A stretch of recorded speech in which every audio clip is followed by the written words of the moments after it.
역사는 모일 때 이루어지는 역사입니다. 많은 사람들이 모이고 하나님을 아버지로 부르고 예수를 믿는 그 사람들이 모일 때에 하나님의 능력이 일어납니다.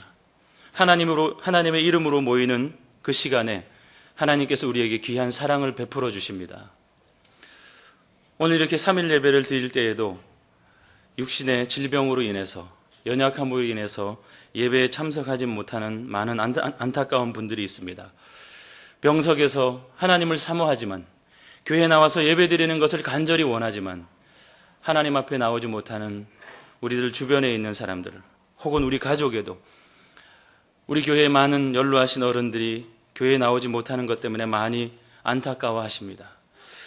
그렇지만 여러분들은 오늘 이 시간에 예배의 자리에 나왔습니다. 하나님의 은혜의 자리입니다. 이곳에서 우리가 하나님을 사모하고 내가 하나님을 사모하는 것만큼 하나님의 능력과 은혜를 체험할 수 있습니다. 하나님께 예배하는 자들은 하나님께서 주시는 분명한 은혜와 축복을 받을 수 있습니다. 왜냐하면 하나님은 예배하는 자를 가장 기뻐 받으시기 때문에 그렇습니다. 그 예배 속에서 나의 마음을 드리고 나의 정성을 드리고 하나님 앞에 최선으로 나아갈 때에 하나님께서 우리에게 하나님께서 주실 수 있는 최대한의 은혜를 베풀어 주십니다.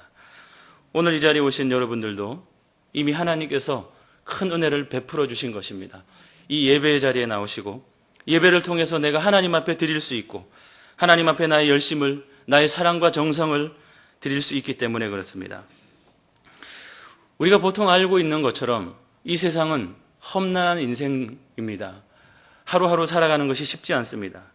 그럴 때마다 어떤 이는 생각할 때에 우리가 어머니 뱃속에 있을 때가 가장 참 평안했다. 그 뱃속에 있으면 그 어떠한 걱정도, 그 어떠한 어려움도 겪지 않기 때문에 그렇습니다.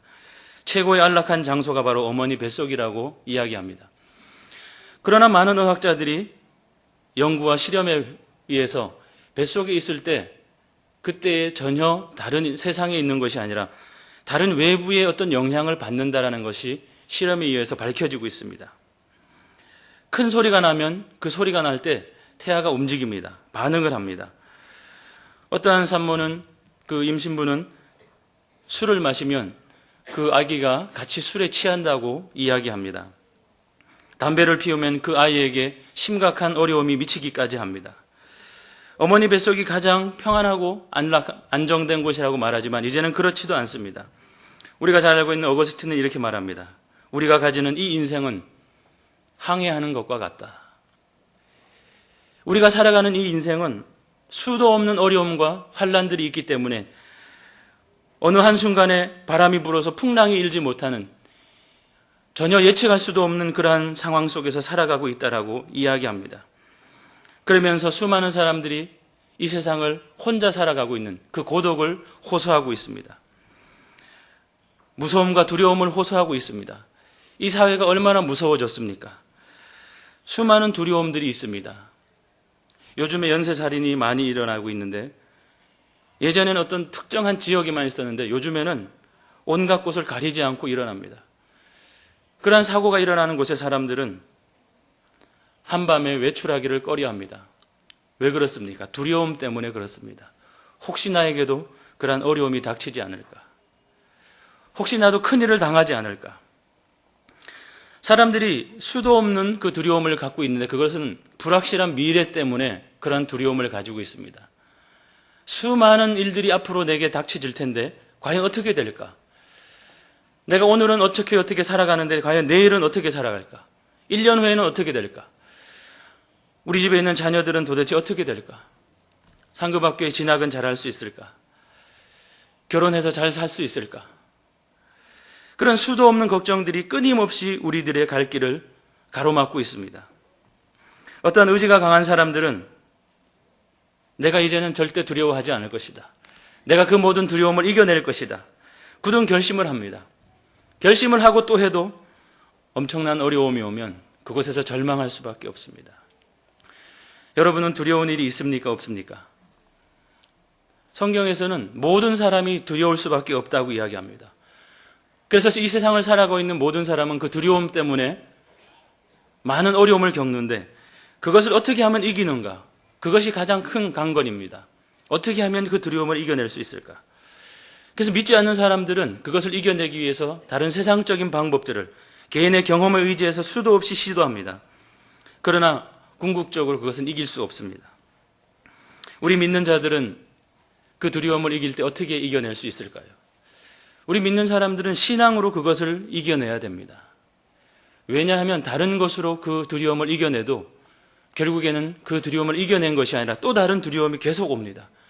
끝도 없는 두려움들이 다가와서 신앙으로 이겨내지 않는 한 그 계속적인 두려움이 우리를 혼란에 빠지게 하는 것입니다. 오늘 제가 읽었던 성경 본문에 예수님께서 말씀하십니다. 어찌하여 무서워하느냐. 성경 본문과 똑같은 다른 성경에 있는 내용에는 어찌하여 두려워하느냐. 제자들에게 예수님께서 말씀을 하셨는데 왜 도대체 두려워하고 있느냐? 무엇을 그렇게 무서워하고 있느냐? 그것은 예수님께서 제자들에게 책망을 겸해서 질문을 하고 있는 것입니다. 왜 그렇게 두려워하고 있느냐? 오늘 성경 본문은 예수님께서 많은 사람들이 예수님 앞에 나왔을 때 말씀을 증거하십니다. 비유를 들어서 하나님의 비밀을 선포하십니다. 많은 병든 자를 고치십니다. 그렇게 해서 저녁 때가 다 되었습니다. 이제는 사람들도 돌아가야 되고 예수님과 제자들도 쉬어야 됩니다. 그래서 예수님께서 말씀하십니다. 제자들에게 우리가 강 저 동편으로 건너가자. 또 다른 시작을 위해서, 또 다른 준비를 위해서 예수님께서는 새로운 제시를 하십니다. 예수님의 제자들 중에는 많은 사람이 어부 출신이었습니다. 그 갈릴리 바다에서 고기를 잡던 사람이었습니다. 사실은 그 갈릴리 바다가 좀 특수한 바다입니다. 그 갈릴리 바다는 호수는 지형적인 특성 때문에 종종 큰 광풍이 일어나기도 합니다. 수면은 지중해 수면보다 180m나 밑으로 쳐져 있습니다. 높이가 그렇게 아주 낮게 돼 있고 사변은 깎아지른 산으로 뒤덮여 있습니다. 그리고 움푹 들어간 사발 모양으로 되어 있는 커다란 호수입니다. 그 주변은 사막으로 이루어져 있습니다. 그래서 낮 동안에 뜨거웠던 그 공기들이 밤이 되면 북쪽에서 헐몬산에서 내려오는 찬 공기와 합쳐지면서 강풍이 종종 일어난다고 합니다. 제자들은 그 갈릴리 바다에서 일했었기 때문에 그러한 것을 이미 알고 있었어요. 어부 출신이 아니었다면 예수님 저녁이 되고 이제 밤이 되어 가는데 이 바다를 건너는 것은 무모한 일입니다. 건너가지 맙시다. 이렇게 이야기할 수도 있었는데 제자들은 나름대로 자신이 있었습니다. 왜냐하면 그 갈릴리 바다에서 평생을 살아왔었기 때문에 그렇습니다. 그래서 예수님의 말씀대로 그들은 갈릴리 바다로 이제 나아갑니다. 그런데 큰 바람이 불고 풍랑이 일어납니다. 예수님과 제자들이 타셨던 배는 큰 배가 아니었을 것입니다. 고기 잡는 배가 얼마나 커봤자 얼마나 크겠습니까? 아주 자그마한 배가 그 갈릴리 호수를 건너가고 있는데 강풍이 일어나서 그 제자들이 이때다. 드디어 나의 실력을 발휘할 때다. 내가 그동안 이 갈릴리 바다에서 평생을 살아왔는데 이 큰 풍랑 앞에서 나의 실력을 한번 발휘해야지. 제자들이 온 힘을 다해서 그 바람을 막아보려고 했습니다. 키를 잡았습니다. 그렇지만 그 바람을 이길 수가 없었습니다. 물이 바다에 넘치도록 들어왔습니다. 이러한 밤만 되면 죽음의 호수가 되는 것이 바로 갈릴리 호수입니다.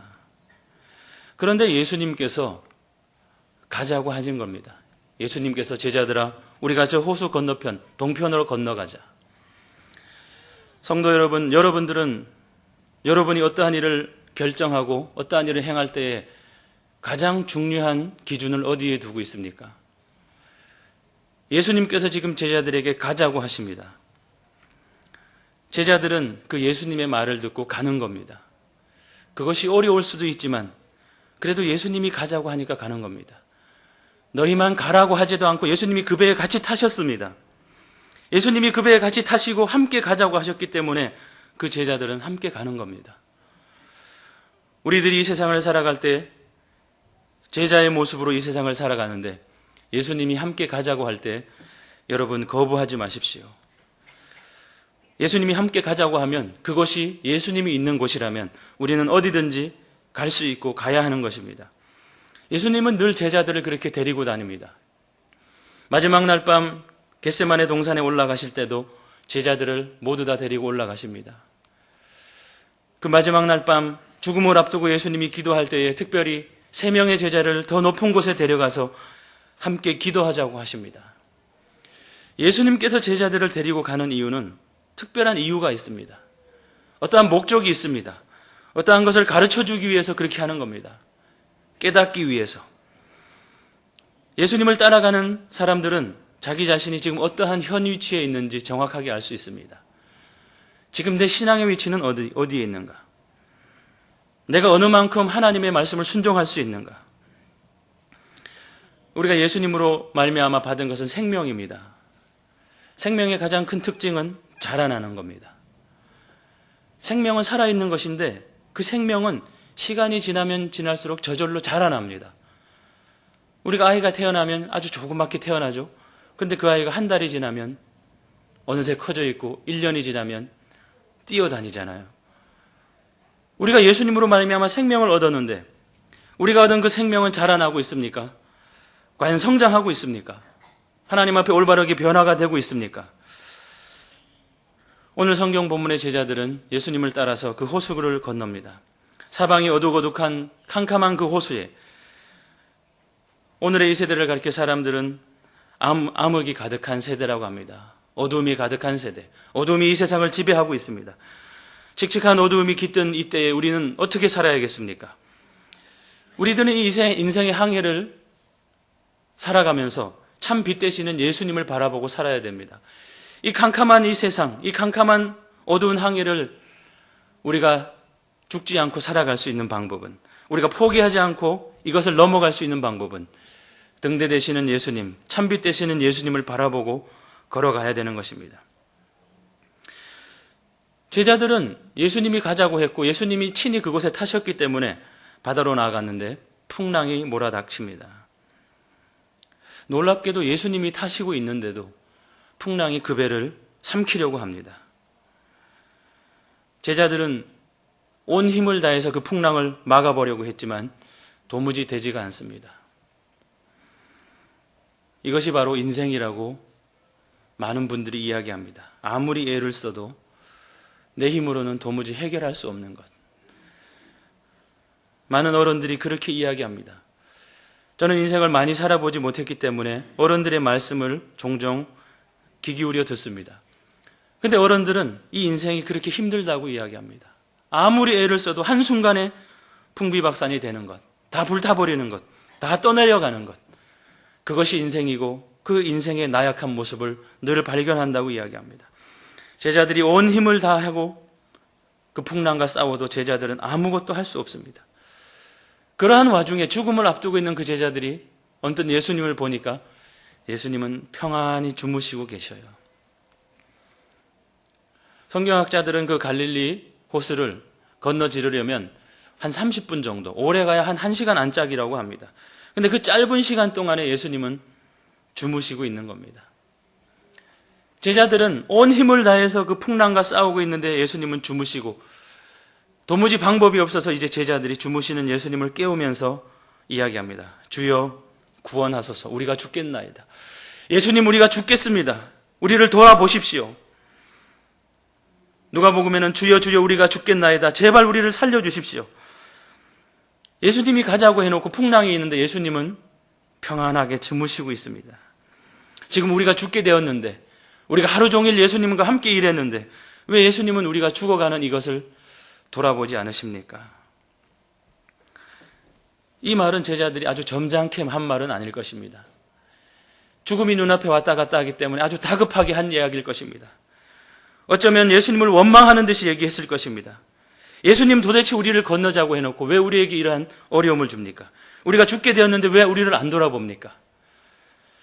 광야에서 모세에게 늘 대항하던 이스라엘 백성들이 바로 그렇게 외칩니다. 모세야 우리가 애굽에서 죽을 곳이 없어서 그러냐? 먹을 것이 없어서 왜 우리를 이 강야로 나와서 죽게 만드느냐? 왜 우리를 배고프게 만드느냐? 세상의 모든 사람들은 이렇게 하나님을 원망하면서 살아갑니다. 조그만 어려움만 와도 우리는 늘 하나님을 원망합니다. 내 자신을 돌아보기보다 나에게 믿음을 크게 해달라고 기도하기보다 하나님을 원망합니다. 그것이 우리의 방법입니다. 예수님께서 일어나셔서 제자들에게 말씀하십니다.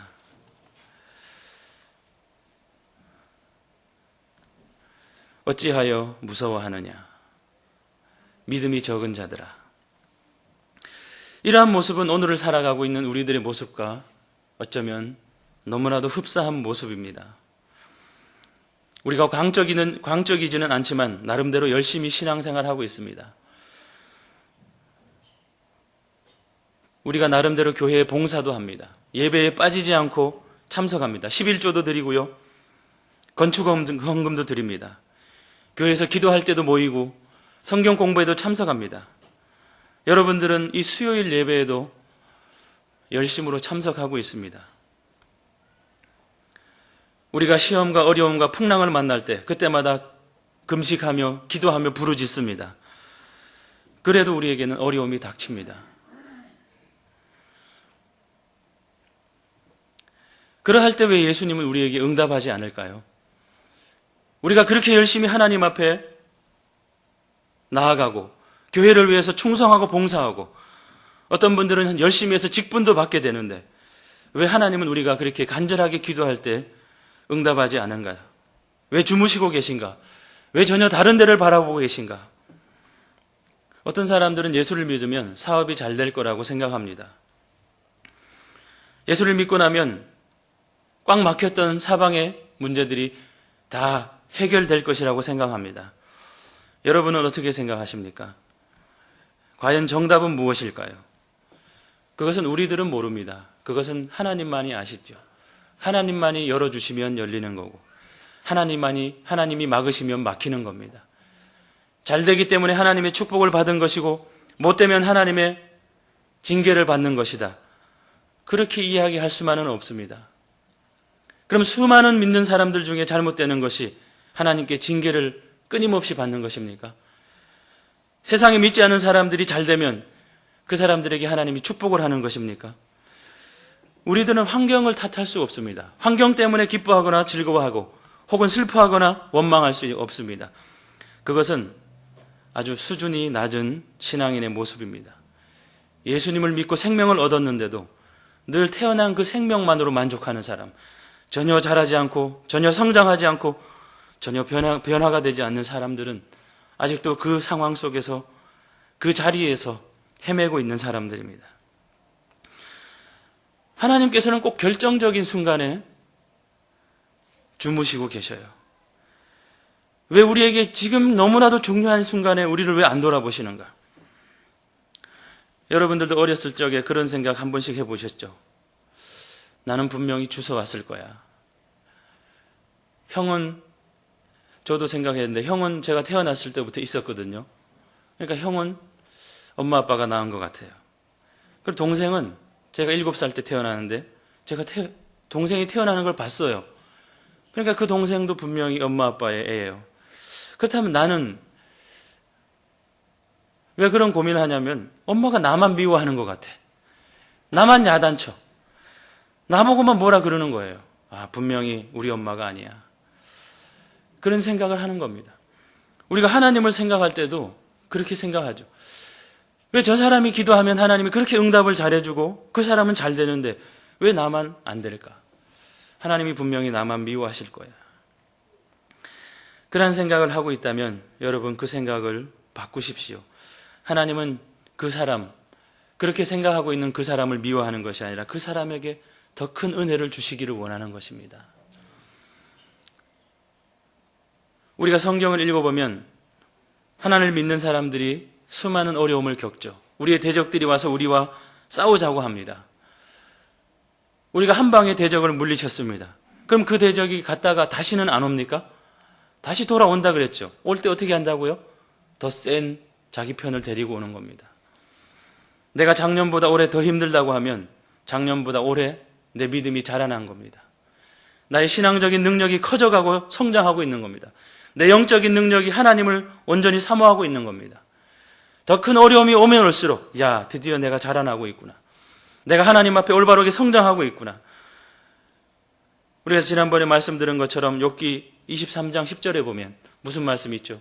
나의 가는 길을 누가 아시나니? 하나님이 아신다 그랬어요. 나의 가는 길을 하나님이 아십니다. 더 정확하게 이야기하면 하나님이 나의 길을 함께 가고 있는 거예요. 하나님이 먼저 가셔서 그 길을 오라고 하고 있는 겁니다. 나를 단련하신 후에 내가 정금같이 하나님 앞에 나올 수 있도록. 단련하지 않고 연단하지 않으면 정금이 될 수 없습니다. 여러분의 믿음이 정금과 같이 되기를 원한다면 하나님이 나를 단련하는 것을 기뻐하시기 바랍니다. 내게 연단이 있고 내게 환난이 있고 어려움을 통해서 불로 연단하여도 없어질 금보다도 더 귀한 믿음이 만들어지고 그것이 수많은 하나님의 능력을 체험할 수 있는 그것을 기뻐하고 즐거워할 때에 우리 믿는 사람들은 더 큰 하나님의 은혜를 체험하게 될 것입니다. 어부에게 물어보면 바다가 늘 잔잔합니까? 어부는 이야기할 것입니다. 아닙니다. 항상 바다는 움직입니다. 금방 잔잔한 것 같다가도 금방 큰 바람이 울고 바다에는 늘 바람이 있습니다. 그렇기 때문에 늘 파도가 있는 것이 아닙니까? 그죠? 잔잔한 파도, 큰 파도, 바다는 항상 움직입니다. 그러한 세상을 우리가 살아가고 있는 겁니다. 예수님이 타신 배도 풍랑을 만나는 겁니다. 예수님께서 공생애를 시작하시기 전에 무려 40일 동안 기도하셨습니다. 그것도 금식하면서 기도하셨습니다. 예수님이 그 기도를 마치고 나왔으면 천군 천사가 나와서 예수님을 맞아야 되는데 예수님을 맞은 그 사람이 누구였죠? 마귀입니다.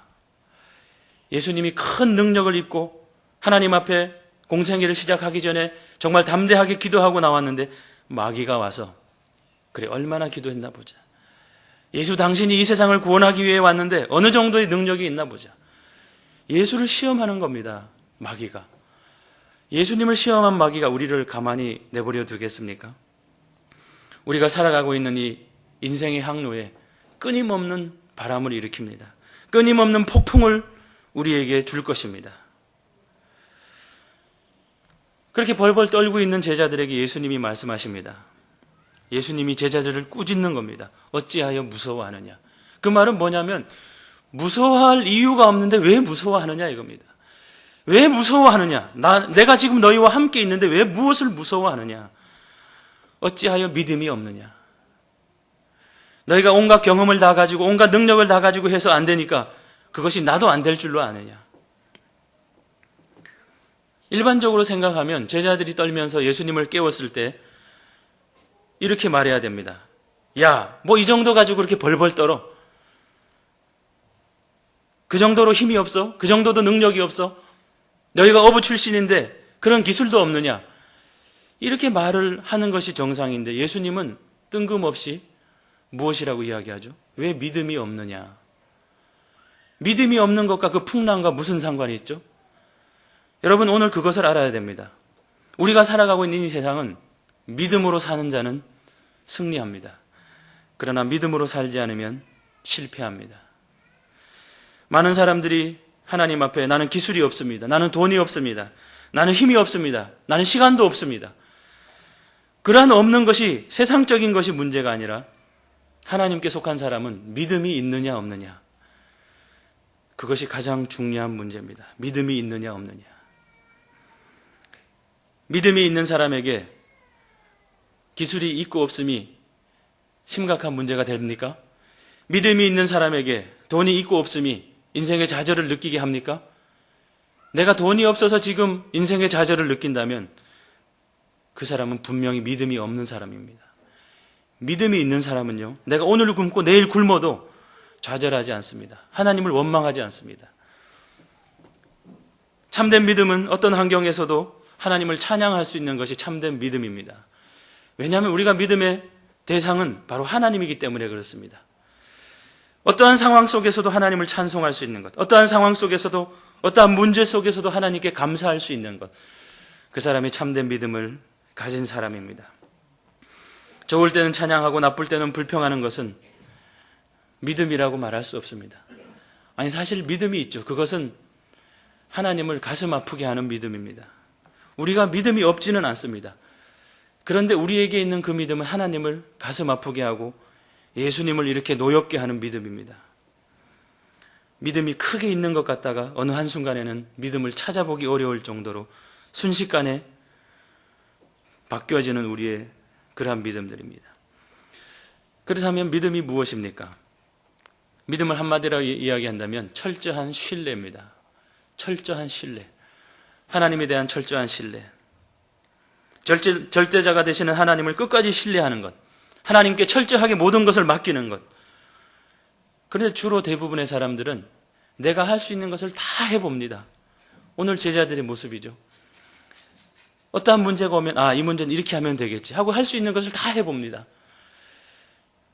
요나가 다시스로 갈 때에 큰 바람이 일 때에 그 배에 타고 있는 수많은 사람들이 온갖 노력을 다하고 급기야는 자기들의 생명과 같은 그 물건을 다 바다에 던지고 난 이후에 요나를 찾아서 그렇게 했듯이 할 수 있는 모든 것을 다 한 이후에 결국 하나님을 찾는 겁니다.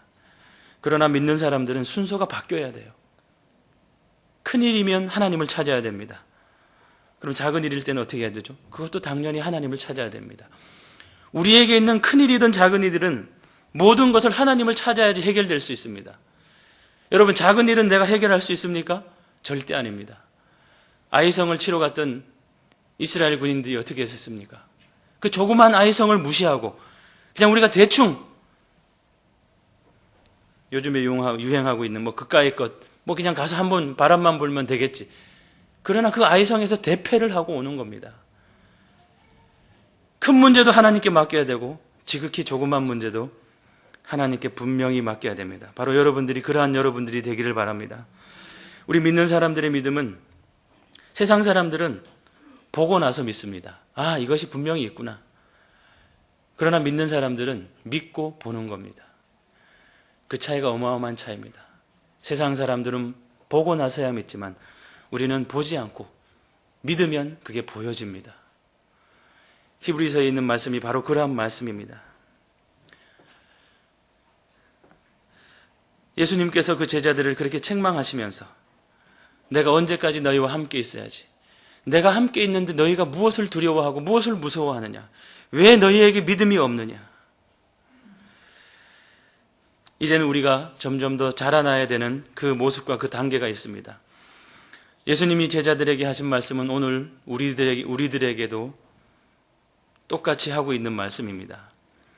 오늘 이 시간 예수님이 우리에게 묻습니다. 믿음이 있느냐? 정말 너에게 믿음이 있느냐? 오늘 말씀을 통해서 여러분들이 2000년 전에 예수님께서 갈릴리 호수에서 제자들에게 풍랑이 일 때 그렇게 질문하시면서 그렇게 책망하셨구나. 제자들에게 과연 너에게 믿음이 있느냐? 그러한 사건으로 흘려보내면 그 말씀은 살아서 내게 역사하지 않습니다. 오늘 예수님이 동일하게 우리에게 물어보고 있습니다. 너희에게 믿음이 있느냐? 그런데 왜 무서워하느냐? 그런데 왜 전진하지 못하느냐? 왜 제자리 걸음하고 있느냐? 그러한 예수님의 질문이 있을 때 우리는 예수님이 그 바람과 파도를 명하셔서 그것을 깨끗하게 해결해 주실 것을 믿는 것입니다.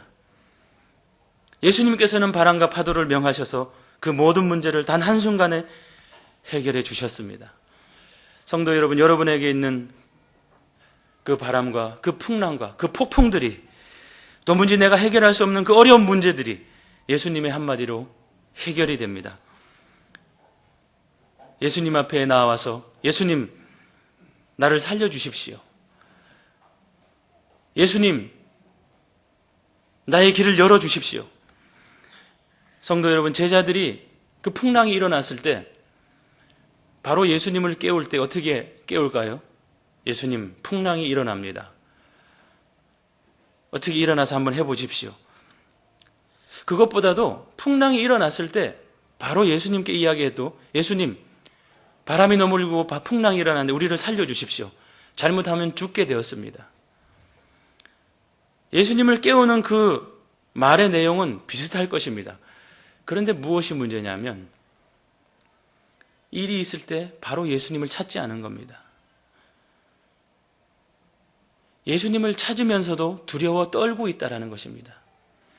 여러분에게 문제가 있을 때 예수님을 찾으면 예수님이 그 문제를 해결해 줄 것이라고 믿습니까? 정말로 믿습니까? 그러면 여러분 믿음이 대단한 분들입니다. 예수님께 찾아오고 예수님께 의뢰한다면 믿음을 가지고 하셔야 됩니다.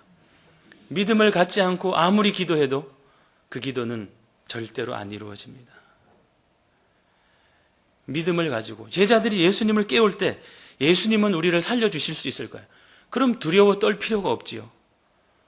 예수님이 하시는 일을 보면 되는 겁니다. 하나님께서 말씀하십니다. 너희는 내가 행하는 것을 바라보라. 하나님이 가장 크게 우리에게 원하는 것은 내가 행하는 것을 바라보라. 나의 능력을 의지하라. 내가 모든 것을 다 해결해 주겠다. 우린 그 하나님을 따라가면 됩니다. 여러분이 지금 살아가고 있는 그 인생의 항로, 그 바다가 잔잔하십니까? 참으로 평안하십니까? 그러하면 여러분 감사하며 사십시오. 그것은 감사해야 될 일입니다. 그러면서도 꼭 관심을 가져야 될 것은 평안하고 잠잠할 때 말씀에 있는 것처럼 선줄로 생각하는 자는 넘어질까 조심하라. 그러한 것을 감사하면서 계속 그러한 일이 있기 위해서 우리의 자신을 돌아보고 늘 하나님을 찬양하는 그러한 인생이 되어야 됩니다. 혹시 지금 내가 살아가고 있는 그 인생이, 여러분이 살아가고 있는 그 인생에 풍랑이 있습니까? 강풍이 일어나고 있습니까? 나를 삼킬 만한 그러한 파도가 치고 있습니까? 그럴 때도 절대 무서워하지 마십시오. 두려워 떨지 마십시오. 예수님과 함께하고 있음을 생각하고 예수님이 여러분을 지켜주실 것을 믿고 의지하면서 참된 평안을, 그 풍랑이 있는 그 바다 한가운데서도 예수님은 평안히 주무셨습니다. 그러한 평안이 여러분에게 있기를 바랍니다. 성도들 여러분, 하나님께서 주시는 변함없는 능력과 그 사랑이 여러분들과 늘 함께 있기를 간절히 소원합니다. 아멘.